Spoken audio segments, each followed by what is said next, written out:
მოგესალმებით ყველას, ვინც უკვე გერმანიაშია, ჩამოსვლას გიყავთ.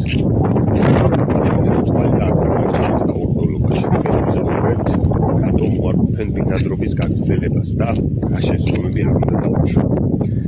პირველი და ყველაზე ხშირი მიზეზი არის არასტაბილური შემოსავალი. თუ ვერ აჩვენებ, რომ საკუთარი თავის უზრუნველყოფა შეგიძლია, ეს შეიძლება პრობლემა გახდეს. მეორე, არარეგულარული სამუშაო, ეგრეთ წოდებული შვარცბაიტი. ეს სერიოზულად აზიანებს შენ სტატუსს და შეიძლება მომავალშიც შეგიქმნას პრობლემები. მესამე, ჯანმრთელობის დაზღვევის არ ქონა ან ვადაგასული პოლისი. მეოთხე, საბუთების დაგვიანებით შეტანა. გერმანიაში ვადები ძალიან მნიშვნელოვანია. და კიდევ ერთი, არასრული ან არასწორად მომზადებული დოკუმენტები. გახსოვდეს, ბინადრობის გაგრძელება ავტომატური არ არის. ყველა განაცხადი ინდივიდუალურად მოწმდება. თუ ეს ინფორმაცია სასარგებლოა შენთვის, დარჩი ჩვენთან და იყავით ინფორმირებული. დაწერეთ კომენტარებში, თუ იმეს რამე კითხვა გაგიჩნდებათ, აუცილებლად გიპასუხებთ.